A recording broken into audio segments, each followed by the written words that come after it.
Lightning was flashing, thunder was roaring, black clouds looked angry, and the train was traveling fast. The tension and fear of the passengers was evident. However, one little boy who was sitting by himself seemed completely unaware of the raging storm. One of the passengers spoke to him and said, "Aren't you afraid to travel alone on this train on such a stormy night?"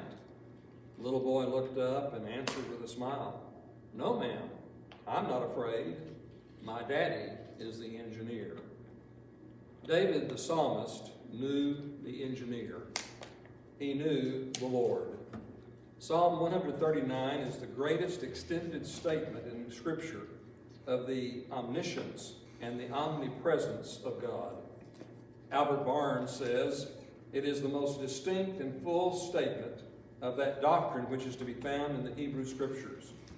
And the doctrine is presented in language which has never been surpassed for solemnity and beauty. J.J. Stewart Perron writes, "Nowhere are the great attributes of God, his omniscience, his omnipresence, and his omnipotence set forth so strikingly as they are in this magnificent psalm." Verses 1 through 6 of Psalm 139 speak of God's omniscience. "O Lord, you have searched me and you know me. You know when I sit and when I rise. You perceive my thoughts from afar. You discern my going out and my lying down. You are familiar with all my ways.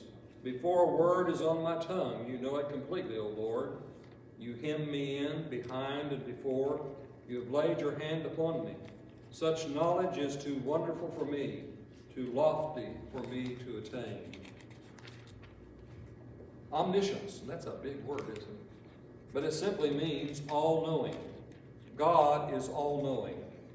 David begins this psalm by affirming God's great knowledge of our activities.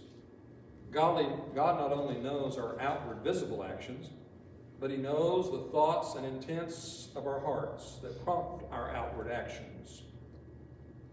This affirmation that God knows what we will say, even before we say it, is not a denial of the free will of man. David is not speaking in favor of predestination, but he is affirming that God knows the state of our minds and therefore knows what we are going to say. God's knowledge is beyond our capabilities to grasp fully. Now, we live in an age of the information explosion. It is difficult to keep abreast of current developments in even the narrowest of fields of interest. Imagine being one who already knows all these things and more. And we can measure a person's intelligence, and we call this measurement the IQ. Imagine a being whose IQ cannot be measured because it is limitless. This is the omniscience of God. We sometimes sing the song, or at least we used to. There's an all-seeing eye watching you, watching you, watching you. Every day, mind the course you pursue. God knows us. God knows all things, and so he knows even our thoughts and our actions. The psalm also speaks of God's omnipresence, that God is everywhere, verses 7 through 12. "Where can I go from your spirit? Where can I flee from your presence? If I go up to the heavens, you are there. If I make my bed in the depths, you are there. If I rise on the wings of the dawn, if I settle on the far side of the sea, even there your hand will guide me. Your right hand will hold me fast. If I say, surely the darkness will hide me, and the light become night around me, even the darkness will not be dark to you. The night will shine like the day, for darkness is as light to you." God is present everywhere at the same time. Another definition of omnipresence is that we are surrounded by God's presence. You know, I saw Superman the other day, but he didn't look a thing like I thought he did. This fellow walked into wherever we were, and he had on a Superman shirt. But he certainly did not look like a Superman. I was very intrigued by Superman, the old one on black and white TV. And of course, I was about 7 or 8 years old at the time. When we saw the Superman movies where the special effects were much better, it was pretty impressive. But you know, Superman can move around pretty fast, but he couldn't be everywhere at once. God, of course, is the true Superman. He is everywhere, and he can be everywhere all at once. That's a bit hard for my little mind to get around, and that is another proof that God is God and I am not. Now, David is not saying that he wants to run away from God so much that he is saying that God and his sovereign power are present everywhere. Now, there were those like Jonah who tried to run away from God, but they discovered how futile that attempted escape is. Yes, David says that God is everywhere. No place, whether up or down, east or west, in day or night, is a safe hiding place from God. A missionary in an Asian country visited a beautiful shrine, and bells were hanging from the ceiling. He learned that their purpose was to alert the gods that a worshiper was present, so that the gods would know not to be absent or asleep and miss the worship offered to them. Now, what kind of a God is that? A very inadequate God. How different is David's God? God knows when he's being worshipped. He knows everything about everything. John Bailey, a well-known author and theologian, used to open his course on the doctrine of God at Edinburgh University with these words: "Gentlemen, we must remember that in discussing God, we cannot talk about him without his hearing every word we say. We may be able to talk to our fellows, as it were, behind their backs, but God is everywhere, yes, even in this classroom. Therefore, in all our discussions, we must be aware of his infinite presence and talk about him, as it were, before his face." God is not just here or there. He is literally everywhere. Jeremiah chapter 23, verses 23 and 24. "Am I only a God nearby, declares the Lord, and not a God far away? Who can hide in secret places so that I cannot see them, declares the Lord? Do not I fill heaven and earth, declares the Lord."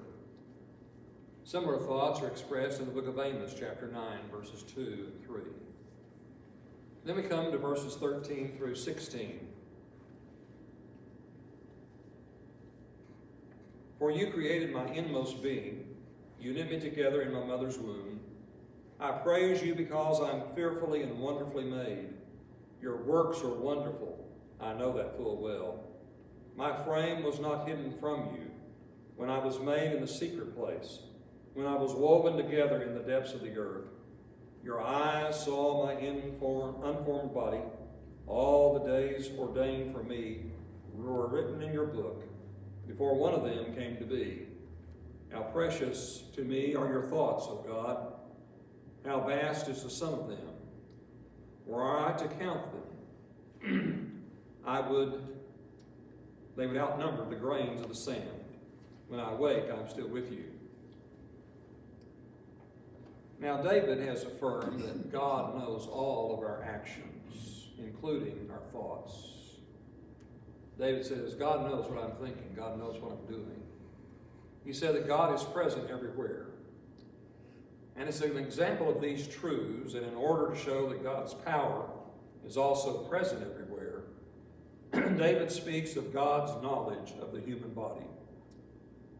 The forming of the fetus within the womb was a great mystery to ancient man. Even with today's scientific advances and our ability to see into the womb through ultrasound, x-rays, CAT scans, and other means, the development of the unborn child is a marvel.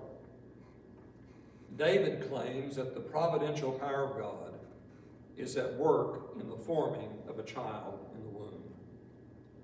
While this growth is hidden from David's eyes, it is not hidden from God's eyes. The fetus develops in secret from man's perspective, but not from God's vantage point. phrase, depths of the earth, is a metaphor for how hidden the womb is from man's ability to observe. Even as the fetus forms in the womb, God has a plan in mind for each individual. Walter D. Zorn commented on this verse, this passage. The creation of a human being is one of the most amazing divine acts in the universe. In the dark places of a mother's womb, God knits a personality together. What a great example of the power and of the presence of God and of the knowledge of God. Now, Psalm 139 has been popular with many in the pro-life movement. Sometimes these verses and others have been misused by some opponents of abortion. But this text does have principles inherent within it that apply to the question of abortion. One pro-life pamphlet, which focuses on Psalm 139, has this to say about abortion. Psalm 139 and related passages clearly teach that the developing child is the expression of God's greatest creation, man. When a woman is pregnant, God himself is forming a child within her. By his work, he reveals his glory. Derek Kidner says, this appears to raise important ethical questions concerning the resort to abortion in the interest of social convenience or an acceptable level of health. Now, abortion is a complex issue. Psalm 139 doesn't contain all the answers, but it's pertinent to the problem. David, long ago, writing by the inspiration of God, realized a baby, not a piece of tissue, a baby is being formed, being knit together by God within the womb. When one takes the child from the womb, one does kill a child. It does not simply remove a piece of tissue. Verses 17 and 18. Man cannot begin to measure the extent of God's knowledge any more than he can count all the grains of sand in the world. Now, what is the practical application of this doctrine of God? It is one thing to define and outline an attribute of God. It is something else to apply that attribute to life. The final verses are the application of the doctrine stated already by David. We notice, beginning with verse 19, if only you would slay the wicked, O God. Away from me, you bloodthirsty men. They speak of you with evil intent. Your adversaries misuse your name. Do I not hate those who hate you, O Lord, and abhor those who rise up against you? I have nothing but hatred for them. I count them my enemies. Search me, O God, and know my heart. Test me and know my anxious thoughts. See if there is any offensive way in me, and lead me in the way everlasting. Since God is all-knowing and omnipresent, David calls upon God to judge sinners. God cannot be unaware of David's persecution. He's being persecuted by his enemies.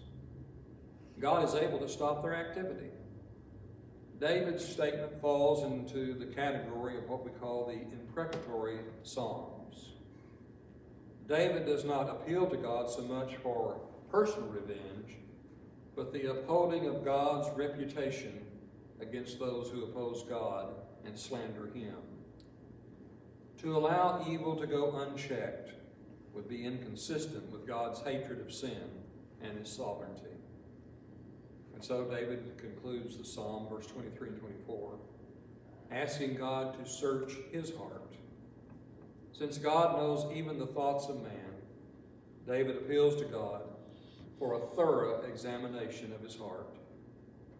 His desire is to be right with God. He does not want to be self-deceived. He invites examination as a means of improving himself before God. And David knows how easy it is to justify self and rationalize sin. David's openness before God is commendable and worthy of imitation by everyone. Well, what conclusions can be drawn from Psalm 139? Some of the conclusions are comforting. Others are frightening. The omniscience and omnipotence of God are truths that cut like a two-edged sword. They are helpful or hurtful, depending on the condition of man's soul in God's sight. First, man cannot hide his sin from God. Ever since Adam and Eve hid in the garden, man has been trying to cover up his sin from God. It is a futile effort. We may be able to hide our sin from one another, but we cannot hide it from God. If sinners could only be brought to believe that God knows about their transgressions and that he will punish all wrongdoing, perhaps they would repent. Second, since God is aware of all that occurs, our good deeds that are ignored by others are seen by him. Now, we don't do good works just to receive the praise of men. Jesus condemned that in the Sermon on the Mount. But most of us need some encouragement in order to keep going. When we shun evil and do good, and no one seems to notice, it is comforting to believe that God knows. Even if we are ignored when the awards are passed out, our reward will be great in heaven. God knows the good works we do. Third, understanding that God knows all and is everywhere, we can be encouraged to resist temptation. A young boy was tending to a store while his boss was gone for a few minutes. The customer encouraged the boy to measure him out a little extra, saying, "Your master is not in." The boy, looking up toward heaven, replied, "My master is always in." When we are tempted to sin in secret, we must remember that God knows everything that is done in secret. And fourth, because of the omniscience and omnipresence of God, we can be comforted, whatever the distress we may experience. God is aware of our problems and hears our call for help. There was a lifeguard in Newport, Rhode Island, who was one time asked, "Well, how can you tell when someone is in need of help, when thousands are on the beach and in the water making a perfect hubbub of noises?" He answered, "No matter how great the noise, there's never been a single time when I couldn't distinguish the cry of distress above them all." Well, God listens to millions of prayers at the same time, and he gives individual attention to every person who calls upon his name. Our God is not limited by time or space. He is able. He knows all things. He is everywhere. He is all-powerful.